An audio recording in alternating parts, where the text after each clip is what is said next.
En el verano del 479 AC, los griegos reunieron un enorme ejército y marcharon a enfrentar a los persas de Mardonio en la batalla de Platea.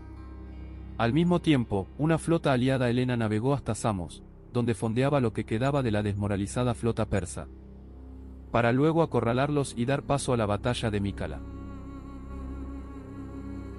Cuando Mardonio tuvo noticia de la fuerza espartana, completó la destrucción de Atenas arrasando todo lo que quedaba en pie. Tras ello, se retiró hacia Tebas con la esperanza de atraer al ejército griego a un terreno favorable para la caballería persa. El general Medo creó también un campamento fortificado en la orilla norte del río Asopo en Beocia, donde esperó a los helenos. Los atenienses enviaron 8.000 hoplitas liderados por Arístides junto con 600 exiliados de Platea y Ganas ciudades más enviaron refuerzos para unirse al ejército aliado. La fuerza conjunta marchó por Beocia y a través del monte Citerón para llegar cerca de la ciudad de Platea, en una posición elevada sobre el campamento medo a orillas del Asopo, bajo la dirección de su comandante general, Pausanias, sobrino de Leonidas I. La coalición griega logró reunir aproximadamente 38.700 tropas incluyendo atenienses, espartanos y corintios. El ejército persa, a pesar de toda su campaña, contaba con un número formidable de tropas. Muchas fuentes que indican números diferentes acerca de las tropas persas. Heródoto hace mención de hasta 300.000. Las cifras varían desde 120.000 hasta 1.000.000, pero las cifras más aceptables van entre 100.000 a 150.000. Los griegos tomaron posiciones frente a las líneas persas, pero en un terreno más elevado. Consciente de tener pocas posibilidades de atacar con éxito a las líneas griegas, Mardonio intentó buscar disensiones entre los aliados o bien atraerlos hacia la planicie. Plutarco afirma que se descubrió una conspiración entre algunos prominentes atenienses, quienes estaban planeando traicionar la causa aliada. Aunque esta afirmación no es universalmente aceptada, puede indicar los intentos del general persa por intrigar con los griegos. Mardonio envió a la caballería para atacar rápidamente a las líneas griegas, posiblemente con la finalidad de atraerlos hacia la planicie. Esta estrategia estaba teniendo éxito al principio, los griegos lentamente estaban cayendo en la trampa. Poco a poco los griegos avanzaban, pero durante el enfrentamiento, Masistio, el comandante que dirigía las tropas de caballería persas, cayó muerto en medio de la batalla.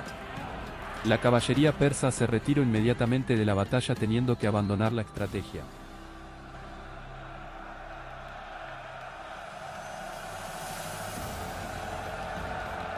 La moral griega incrementó por esta pequeña victoria y avanzaron más cerca del campamento persa sin abandonar su posición elevada.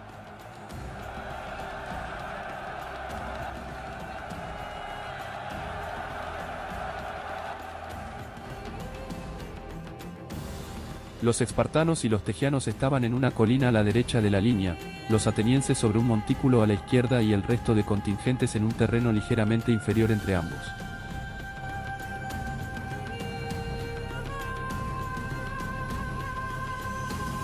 En respuesta, Mardonio llevó a sus hombres hasta el Asopo y los dispuso para la batalla. Sin embargo, ambos bandos se negaron a atacar. Heródoto afirma que ello se debió a que ambos contendientes tuvieron malos augurios durante los sacrificios rituales.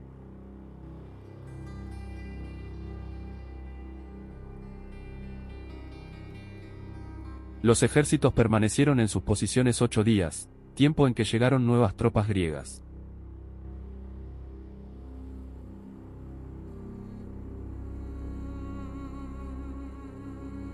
Mardonio trató de romper el estancamiento enviando a su caballería a atacar en los pasos del monte Citerón, acción que llevó a la captura de un convoy de provisiones griego.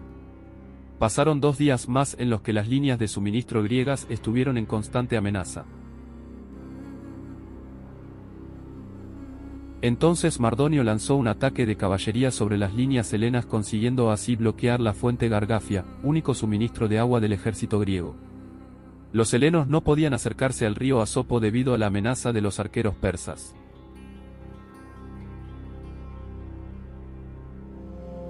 La falta de alimentos y agua hizo insostenible la posición griega. por lo que decidieron retirarse a una posición frente a Platea desde donde podrían vigilar los pasos y acceder a agua fresca. Para prevenir que la caballería persa atacara la retaguardia, la retirada se llevó a cabo durante esa noche.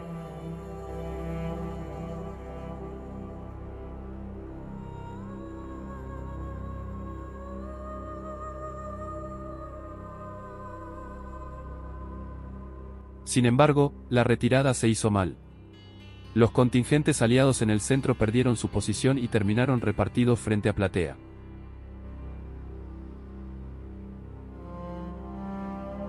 Los atenienses, espartanos y tegeanos, que se habían quedado protegiendo la retaguardia, ni siquiera habían empezado su retirada al amanecer.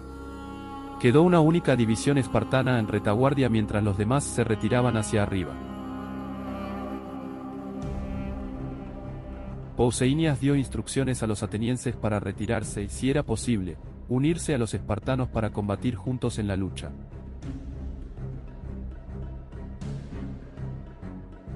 Pero en un primer momento emprendieron el retorno directo a Platea y la línea griega se fragmentó.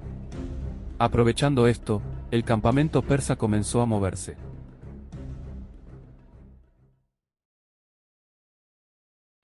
Cuando los persas se percataron que los griegos habían abandonado sus posiciones y parecían estar en retirada, Mardonio decidió salir en su persecución con la élite de la infantería persa. Mientras lo hacía, espontáneamente el resto del ejército medo también comenzó a avanzar.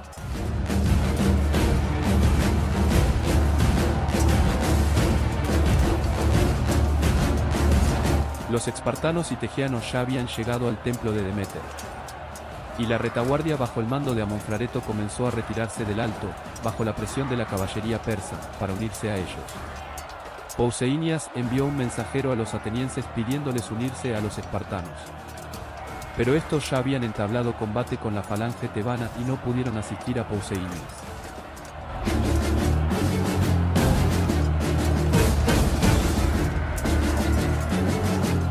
Los espartanos y los tegeanos fueron asaltados en primer lugar por la caballería meda, mientras que la infantería persa siguió avanzando, plantó sus grandes escudos y comenzó a lanzar flechas contra los soldados griegos al tiempo que su caballería se retiraba.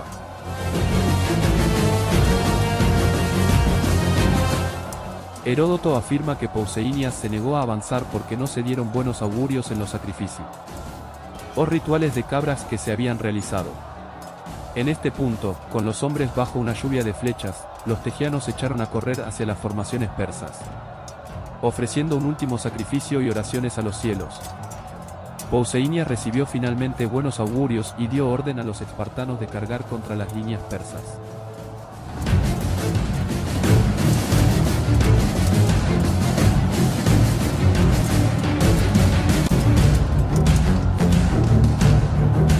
La numéricamente superior infantería persa estaba compuesta por la infantería pesada, para los estándares medos, Esparavara, que sin embargo seguía siendo más ligera que la falange griega.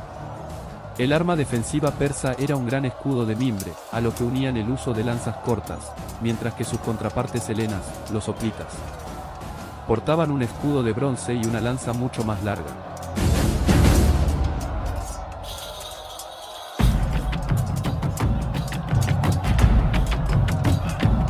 Tal como pasó en Maratón, había una gran diferencia entre ambas infanterías. El combate fue duradero y feroz, pues los griegos presionaron continuamente las líneas persas mientras estos intentaban partir las lanzas de los helenos y les obligaban a recurrir a sus espadas cortas.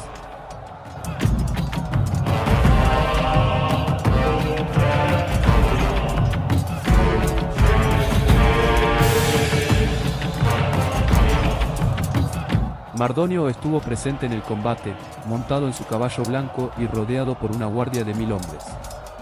Mientras su general estuvo allí, los persas aguantaron sus líneas.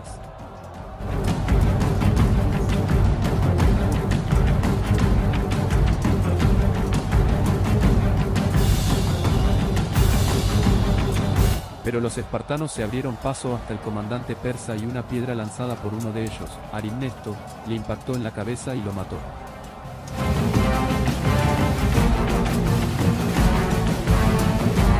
Con Mardonio muerto, los medos comenzaron a huir, aunque su guardia personal continuó combatiendo hasta que fue aniquilada.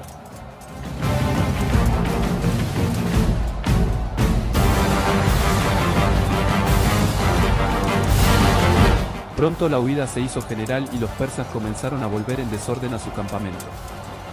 El general persa Artabazo, que había comandado los asedios de Olinto y Potidea, no había estado de acuerdo con la decisión de Mardonio de atacar a los griegos y no había entrado en combate con las fuerzas bajo su mando. Con la retirada en marcha, Artabazo lideró a sus hombres, 40.000 según Heródoto, fuera del campo de batalla, hacia el camino de Tesalia, con la intención de escapar a través del Helesponto.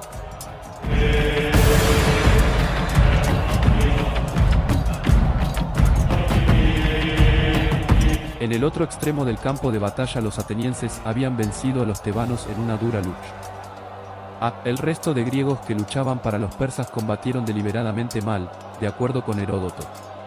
Los tebanos se retiraron de la batalla en una dirección distinta a los persas, con lo que escaparon con menores pérdidas.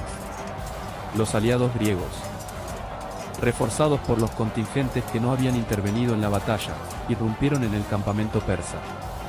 La empalizada del asentamiento fue bien defendida por los persas en un principio, pero los griegos acabaron por abrirse paso y masacraron a los persas allí refugiados.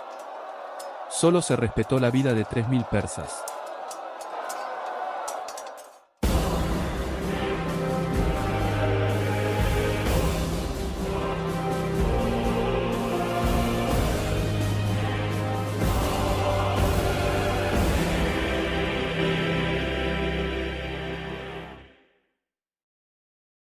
El número de bajas griegas varía según las fuentes. Heródoto hace mención de 159, Plutarco 1360.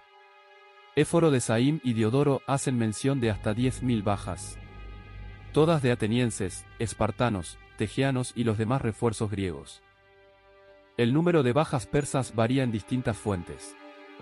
Heródoto hace mención de 257.000 y Diodoro hace mención de 100.000. Según cálculos modernos, es más probable que fueran entre 50.000 y 90.000. Los restos del ejército persa, ahora bajo mando de Artabazo, trataron de retirarse a Asia Menor viajando a través de Tesalia, Macedonia y Tracia por el camino más corto, el que les llevó a Bizancio. Algunos ataques en Tracia, el cansancio y el hambre acabaron con más hombres. Tras la victoria en Mícala, la flota aliada navegó al Helesponto para destrozar los pontones persas, pero se encontraron con que eso ya se había hecho. Los peloponesios volvieron a casa, pero los atenienses se lanzaron a atacar el Quersoneso tracio, todavía en manos de los persas. Estos y sus aliados se atrincheraron en Cestas, la ciudad mejor fortificada de la región, y allí fueron sitiados por los atenienses. Tras un largo asedio la ciudad cayó, marcando así una nueva fase en los conflictos greco-persas, la del contraataque heleno. Las historias de Heródoto finalizan tras el asedio de Cestas, pero en las siguientes 3 décadas los griegos, principalmente de la Liga de Delos dominada por Atenas, expulsaron a los medos de Macedonia, Tracia, las islas del mar Egeo y Jonia.